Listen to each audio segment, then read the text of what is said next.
கோவையிலே இப்போது அங்கன்வாடி ஊழியர்கள், சத்துணவு ஊழியர்கள் போராடி கொண்டிருக்கிறார்கள். இவர்கள் மட்டுமல்ல, இன்று தமிழகம் முழுவதும் அரசாங்க பணியாளர்கள், அவர்கள் மருத்துவர்களாக இருந்தாலும், செவிலியர்களாக இருந்தாலும், தூய்மை பணியாளர்களாக இருந்தாலும், அத்தனை பேரும் போராடி கொண்டிருக்கக்கூடிய போராட்ட களமாக தமிழகம் மாறிக்கொண்டிருக்கிறது. அவர்கள் கேட்பது ஒன்றே ஒன்றுதான்.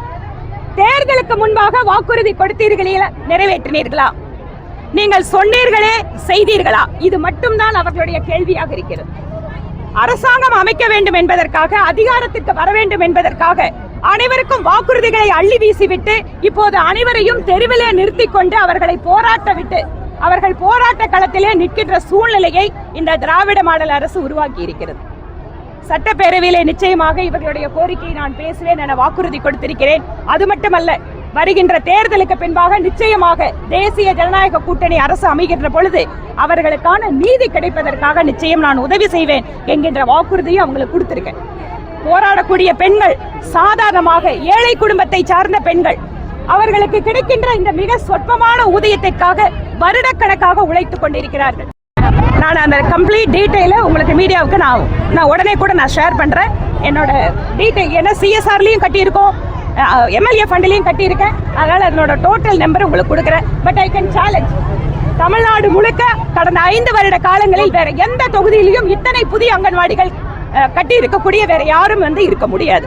ஏனென்றால் ஒரு பெண்மணியாக குழந்தையை குறிப்பாக அங்கன்வாடியில் விட்டு செல்கின்ற ஏழை பெண்கள் தங்கள் குழந்தைகள் பாதுகாப்பாக இருக்க வேண்டும், அந்த மனநிலை இருந்தால்தான் அவங்க வேலைக்கு போய் நிம்மதியா வேலை பண்ண முடியும். அதே போல சத்துணவு ஊழியர்கள், அவர்களுக்கு கிடைக்கின்ற அந்த சொற்ப பணத்தை வைத்து குழந்தைகளுடைய பசியாற்ற வேண்டும் என்று இரட்டிப்பு வேலையை இப்போது செய்து கொண்டிருக்கிறார்.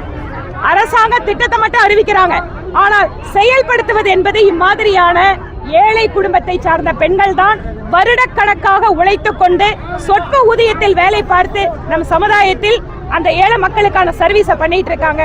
இவர்களுக்கு எப்போதும் நாங்கள் ஆதரவாக இருப்போம். நாடாளுமன்றத்தில் பாரத பிரதமர் தாக்குவதற்கு ரெடியா இருந்தாங்க, மிகப்பெரிய சர்ச்சை உண்டானது.